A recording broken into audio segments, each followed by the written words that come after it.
Perundingan damai gagal, lantas bagaimana nasib dunia ke depan? Kita akan membahas hal ini dengan Aisyah Kusuma Sumantri, Direktur Kerjasama dan Hubungan Eksternal Indo-Pacific Strategic Intelligence. Selamat malam Mbak Aisyah, terima kasih atas waktunya. Selamat malam, Mas Sam. Glad to be here. Ini gagal hari ini, kira-kira Mbak Aisyah melihatnya seperti apa ke depan? Dan memang kita ketahui bahwa juga Trump sempat berkuar akan menutup Selat Hormuz atau kapal yang akan keluar dari Selat Hormuz akan dihadang. Seperti itu tuh gimana melihatnya Mbak Aisyah?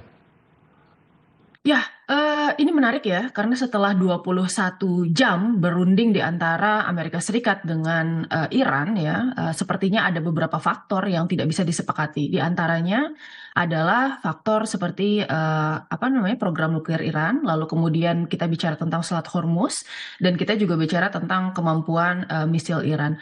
Nah, ini kan merupakan salah satu faktor-faktor yang sebenarnya dari awal ini menjadi daya tawar utama Iran di dalam melakukan perundingan gitu ya.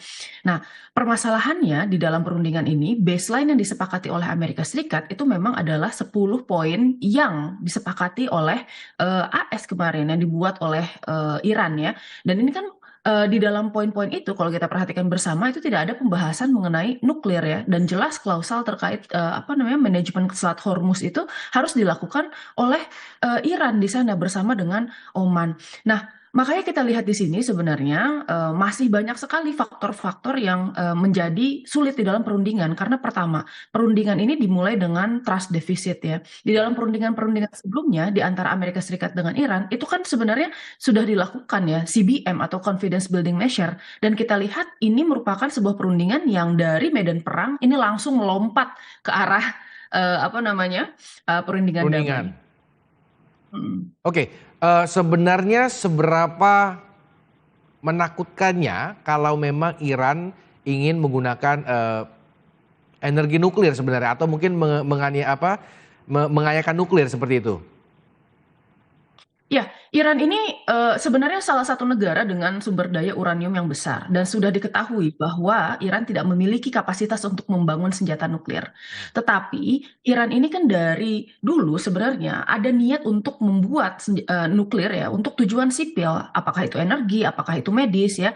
Dan ini seharusnya kemudian menjadi sesuatu yang bisa izinnya sebenarnya dikeluarkan oleh IAEA. Mhm. Tetapi memang ada kekhawatiran bahwa kemampuan nuklir Iran itu akan dikembangkan menjadi ke tahapan yang lebih lanjut. Karena sebenarnya tidak jauh nih pemanfaatan dan harnessing dari energi ke persenjataan nuklir gitu. Tetapi memang Amerika Serikat dari awal ini berusaha untuk menekan kapasitas Iran dan kemampuan Iran dalam mengelola nuklir. Dari awal juga Amerika Serikat ini berusaha agar Iran ini boleh mendirikan misalnya keperluan nuklir untuk sipil, tetapi untuk uraniumnya yang di-enrich itu Iran harus melakukannya secara eksternal. Dalam artian Amerika Serikat dan Israel menginginkan Iran punya ketergantungan preferably terhadap negara-negara barat yang memiliki kemampuan enrichment uranium untuk energi sehingga terdapat kontrol di situ. Sementara Iran kan inginnya kemandirian energi secara total gitu ya. Ya. Ini yang sebenarnya nggak ketemu. Nah, kemudian secara nuclear weapon, saya rasa di sini Israel ini takut sebenarnya Iran ini memiliki kemampuan nuklir karena Israel berusaha untuk menjadi the single hegemon di kawasan Timur Tengah. Hmm. Dia tidak mau kalau misalnya Iran membangun senjata nuklir dan pada akhirnya yang terjadi adalah stalemate seperti apa yang terjadi di India dan Pakistan. Oke, dengan perundingan yang terjadi setelah 21 jam, menurut menurut Mbak, Israel kemana dan kenapa Israel tidak ikut sebenarnya? Ya, sejak awal, ini kan Israel sebenarnya tidak di-include sama Amerika Serikat di dalam perundingan ini. Mhm. Israel ini entah kenapa ya memang menjadi aktor ketiga saja yang jarang dibicarakan. Hmm. Sekarang yang banyak muncul di dalam perundingan pembicaraan itu hanya Amerika Serikat dengan Iran. Karena rightfully so, Amerika Serikat ini sekarang sedang mencari exit ramp sebenarnya untuk keluar dari konflik ini. Kita tahu bahwa di dalam negeri kondisi Amerika Serikat sendiri tidak memungkinkan. Karena Trump sebentar lagi akan menghadapi pemilu sela ya, di Ya. mana Amerika Serikat akan mengganti sebagian besar Kongres dan kemudian senatornya gitu. Sementara harga minyak ini sudah sangat mahal di sana ya. Belum lagi pupuk, belum lagi helium dan masih banyak lagi. Lalu kemudian kalau kita lihat di sini Israel ini jangan kita kategorikan sebagai hal yang sama dengan Amerika Serikat karena pada dasarnya dua negara ini merupakan negara yang berbeda di Timur Tengah. Jadi masing-masing tetap memiliki kepentingan yang berbeda. Kepentingan Amerika Serikat simply di perang ini adalah yang pertama adalah memperkuat dolar ya, penggunaan dolar gitu, petrodolar di Amerika Serikat.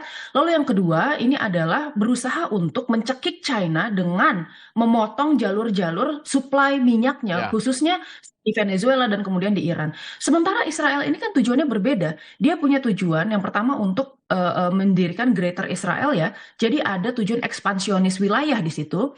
Lalu kemudian kita juga tahu bahwa Israel ini juga memiliki tujuan untuk bisa mendominasi Timur Tengah gitu ya dan menghancurkan sebenarnya Iran sebagai satu-satunya great power yang mungkin bisa menyaingi Israel untuk bisa tadi ya mewujudkan the Greater Israel tadi. Nah, makanya sekarang Amerika Serikat karena merasa bahwa perang ini sebenarnya bukan existential threat mereka, Amerika Serikat sebenarnya lebih mudah untuk mundur. Meskipun Donald Trump sendiri ini kan menginginkan agar mundurnya Amerika Serikat ini tetap terlihat glorious. Makanya kemudian narasi-narasi yang beredar ini adalah Amerika Serikat ini memenangkan peperangan. Padahal kita tahu bahwa Amerika Serikat sebenarnya tercekik secara strategis gitu.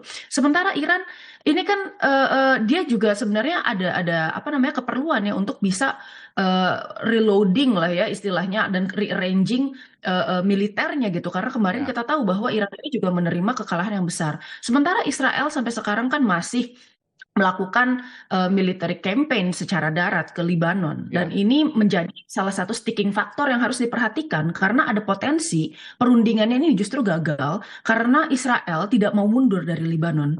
Betul, dan kita tahu Libanon ada Houthi ya kalau tidak salah ya, yang memang sekutu dari Iran seperti itu ya Mbak? Hezbollah, Mas. Oh, Ya, Hizbullah, ya, ya, ya. Nah, Hezbollah, ya. kalau memang ada yang mengatakan bahwa ini tidak mungkin didapatkan kesepakatan dalam dialog yang pertama seperti itu. Mungkin ada yang kedua, akan ada yang ketiga. Apakah Iran akan luluh dengan dialog pertama, dialog kedua, atau dialog ketiga? Atau bagaimana pandangan Mbak? Jadi kita dalam beberapa hari ini berdiskusi mengenai perundingannya, tetapi memang kita belum sampai ke tahapan apa sih yang dihasilkan dalam perundingan gitu ya. Nah, pertama kita lihat ini ada kemungkinan bahwa ceasefire-nya ini akan runtuh memang. Yang namanya ceasefire ini dari awal ini sesuatu yang memang sifatnya sangat fragile karena kita tahu bahwa di hari yang sama pada ceasefire ini kan ada serangan-serangan yang dilakukan oleh Amerika Serikat dan Israel ya Ya. ke sejumlah fasilitas Iran. Lalu kemudian kita juga tahu sekarang Selat Hormuz itu kembali dibatasi untuk kapal-kapal yang terafiliasi dengan Israel dan Amerika Serikat. Nah, makanya di sini kita lihat ya dari kedua negara tadi sekali lagi trust defisitnya ini sangat rendah. Oleh karena itu sebenarnya yang sekarang harus dilakukan itu adalah CBM atau confidence building measure. Setidaknya untuk bisa secara transparan ya membangun kepercayaan dulu satu sama lain gitu. Nah, pertanyaan apakah misalnya setelah 21 jam ini mereka bernegosiasi ternyata tidak ada hasil. Nah, sekarang kan kita semua sebenarnya lagi deg-degan ini Mas untuk menunggu apakah nantinya ketika perundingan pertama ini gagal, hal yang sama akan terulang kembali. Apakah kita akan kembali ke siege warfare dengan berbagai macam airstrike ya atau serangan udara yang dilakukan oleh Amerika Serikat dan Israel gitu ya? Apakah Iran akan kembali membatasi aksesnya ya ke Selat Hormuz dan bahkan melakukan serangan-serangan ke negara Arab Teluk? Itu kita tidak bisa prediksi sekarang. Tetapi yang jelas untuk bisa kemudian membuka jalur kembali pembicaraan di antara keduanya tadi. Trust itu penting sekali lagi. Karena tadi ya pembicaraan ini sebenarnya kan ini sesuatu yang sangat tiba-tiba. Jadi tidak ada kemudian proses untuk bisa membangun kepercayaan antara dua negara ini. Nah kemudian ini kita lihat juga sebenarnya apa yang dibahas oleh kedua negara terutama untuk sticking point atau perihal hal yang tidak bisa disepakati di antara dua negara ini kan banyak sekali political loads-nya. Jadi beban politik untuk membicarakan hal-hal tersebut itu sangat tinggi. Sehingga pembicaraan ini sangat alot. Termasuk masalah nuklir, masalah Selat Hormuz, lalu kemudian masalah axis of resistance ya, ini menjadi hal-hal yang perlu dipertimbangkan gitu. Nah, kita tahu bahwa permasalahan nuklir misalnya kan di Iran sudah lama ada rencana gitu. Saya kira ini bisa dikurangi sebenarnya beban politiknya dengan menarik pembicaraan di level politik ini ke arah level teknis. Taruhlah misalnya begini, bagaimana kalau misalnya Iran tetap membangun misalnya PLTN ya dan kemudian kapasitas nuklir di bidang-bidang lain yang digunakan secara sipil untuk kemajuan bangsa, tetapi dengan takaran misalnya hanya boleh sekian sekian sekian. Itu kan sebenarnya mengurangi tadi ya Ya, muatan politiknya ke muatan sipil. Tetapi yang kita lihat di sini, yang kemudian melakukan perundingan dari sisi Amerika itu adalah J.D. Vance. Oke, J.D. Vance memang dari awal dia jelas sebenarnya dia kurang setuju dengan peperangan ini ya, tetapi ya. concernnya sebenarnya bukan ke Iran ya, tetapi J.D. Vance ini sekarang lebih concern ke arah Eropa, di mana kemudian Eropa ini aliansinya lumayan pecah. Lalu yang Betul. kedua kita lihat di sini ada Witkoff yang latar belakangnya adalah real estate agent. Lalu kemudian ada menantu Donald Trump, Jared Kushner, yang kita lihat bahwa ini orang-orang yang sebenarnya naik ke jabatan mereka karena apa namanya Kedekatan politik ya, dan politik ya. betul, bukan karena memang merit. Sementara orang-orang yang memiliki latar belakang militer, kemarin kita tahu mereka semua dipecat oleh Hegseth terkait hal ini. Nah, termasuk misalnya ini jika misalnya memang mau ditarik ke tataran teknis, saya kira Amerika Serikat dan bahkan Iran sendiri ini juga harus membawa expert dari masing-masing pihak sehingga pembicaraannya ya bisa berlangsung secara lebih konstruktif. Oke, kenapa J.D. Vance yang turun ke diskusi dan bukan Trump menurut Mbak? Ya, pertama saya kira Trump ini kan pembicaraannya sudah dinilai tidak bisa dipercaya. Ya, Mhm. jadi dari pihak Iran sendiri ini dari awal merasa bahwa Trump ini sebenarnya eh, eh, omongannya agak berbeda-beda di setiap saat. Yang Oke. pertama kita tahu bahwa mereka sempat melakukan nuclear deal di tahun 2015 ya. Lalu kemudian Trump walks out di tahun 2018 dan itu waktu di mana Iran yang tadinya kemudian dia mengurangi ya Ya, ya. stockpile sebelumnya mulai kemudian melakukan enrichment yang tadinya 20% lalu kemudian naik nih ke 60% sekarang. Kan kalau misalnya sudah melewati batas sekitar 12% uranium itu kan ada pertanyaan lain, untuk apa di enrich setinggi itu ya? Karena nuclear weapon itu rata-rata digunakan di tataran enrichment uranium di level 60% sampai 90% gitu. Oke. Nah, lalu kemudian kita lihat sebenarnya Iran ini dari awal juga kan melakukan perundingan di tahun 2025 setelah perang 12 hari itu Ya. dengan Amerika Serikat dan bahkan Israel. Dan ketika Iran sudah setuju untuk melakukan prasyarat-prasyarat yang diberikan oleh Amerika Serikat dalam waktu 11 hari, orang yang paling menentang senjata nuklir di Iran, yaitu adalah Ali Khamenei, itu malah diasasinasi dan kemudian Iran ini diserang oleh Trump. Jadi memang di sini saya kira kepercayaan dari Iran. perwakilan Iran ini sudah sangat Ya. minus gitu. Dilihat di sini jadi fans mungkin orang yang lebih piawai. Memang dia tidak punya kemampuan, bukan kemampuan ya, tetapi pengalaman ya Ya. di bidang negosiasi secara politik maupun perang. Tapi sebenarnya jadi fans sebelumnya sudah melakukan berbagai macam negosiasi di bidang ekonomi yang kita kira sebenarnya cukup berhasil. Oke. Ini Trump mengatakan akan mengirimkan angkatan laut ke Selat Hormuz untuk menghalangi kapal yang keluar masuk. Dan memang kita ketahui bahwa kapal yang saat ini diperbolehkan oleh Iran mungkin rata-rata dari blok timur seperti itu ya. Eh, ini seperti apa Mbak melihatnya? Apakah nanti mungkin akan bergeser juga atau seperti apa? Apa ini hanya cara Trump untuk memancing saja? Ya, sekarang kita lihat di sini Amerika Serikat kan punya dua active warship ya yang ada di kawasan Selat Hormuz ya dan kemudian di sekitar situ sekitar kawasan Teluk. Dua kapal ini tidak akan cukup untuk melakukan blokade kecuali Hmm. memang nanti akan ada tambahan. Tetapi itu pun akan membutuhkan resources yang besar untuk Amerika Serikat. Nah, di sisi lain sebenarnya ada komplikasi dari permasalahan pernyataan Trump ini, yaitu adalah Iran ini kan menanamkan ranjau di sekitar kawasan tersebut, gitu. Dan Ya. Amerika Serikat tidak tahu di mana ranjau ini ditanamkan. Jika misalnya kapal ini beroperasi di kawasan Selat Hormuz dan kemudian Laut Teluk sekitar situ ya, nah kemungkinan besar kan mereka apakah akan meresikokan gitu ya, Ya, ya. kemungkinan bahwa mereka akan terkena ranjau. Sementara klaim Iran sendiri sudah ada sekitar 5.000 sampai 8.000 ranjau yang ditahan di sana. Meskipun ada conflicting report yang kemudian mengatakan bahwa jumlahnya nggak sebanyak itu. Tetapi sekali lagi ya, apakah kemudian kapal Amerika Serikat yang mahal dan sophisticated itu akan bersedia untuk menerima resiko tadi, gitu ya. Sementara kita tahu strategi Trump nanti untuk bisa melakukan blokade itu sebenarnya kontraproduktif dengan apa yang diinginkan Trump sendiri. Ada alasan kenapa Trump ini kan kemudian mengangkat sanksi kemarin dari Iran yang memperbolehkan kapal minyak Iran keluar, lalu kemudian mengangkat sanksi dari Rusia. Jawabannya simple, untuk mengurangi harga dan tekanan di bidang ekonomi dan energi. Oke. Ya, terutama untuk kemudian hal-hal ya yang berpengaruh terhadap kehidupan sehari-hari masyarakat ya. Kan itu sekarang masyarakat Amerika Serikat juga sudah berteriak karena harga bahan pangan yang mahal dan kemudian harga bensin juga mahal. Oke, Mbak, terakhir apa yang perlu diantisipasi untuk Indonesia ke depan dari Ya. konflik di Timur Tengah, dan apakah Indonesia perlu mendorong perdamaian lagi di sana? Ya, pasti jelas konflik ini berpengaruh untuk kita semua. Yang pertama, sebenarnya di dinamika kawasan kita lihat bahwa sekarang ada vacuum of power dari Amerika Serikat di kawasan Indo-Pasifik ya.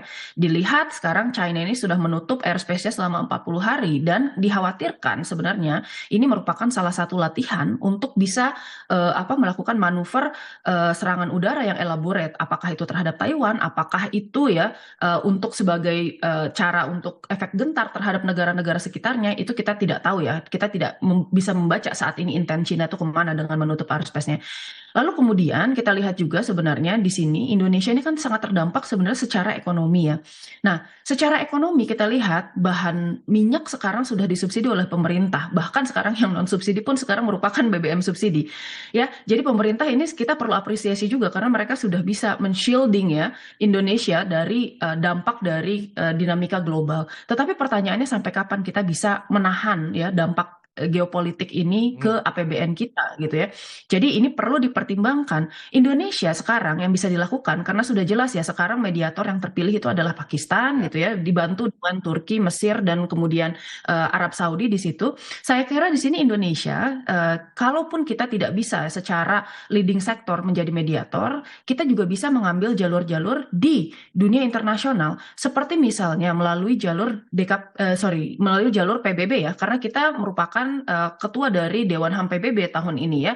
Lalu kemudian kita juga bisa mengangkat agenda-agenda ini di forum-forum seperti misalnya South-South Cooperation, selalu OKI ya, itu bisa diangkat sebenarnya. Dan kita perlu menyamakan persepsi nih terkait apa sih yang diinginkan oleh Indonesia dan negara-negara ini gitu ya, sehingga tercipta nih sebuah kohesi ya di antara negara-negaranya. Dan jangan lupa bahwa Indonesia ini juga merupakan de facto leader di ASEAN gitu, dan kita perlu menyamakan persepsi untuk bisa melakukan apa sih strategi agar bisa mengabsorb ya dampak dari perang ini, khususnya tadi di bidang ekonomi dan di bidang militer karena vakum kekuatan dari Amerika. Baik, terima kasih Mbak Aisyah atas diskusinya malam hari ini. Kalau hari ini ada dialog pertama selama 21 jam, ya mungkin kita akan tunggu dialog-dialog dan tidak ada mungkin serangan darat seperti itu ya, seperti yang memang sempat isu seperti itu.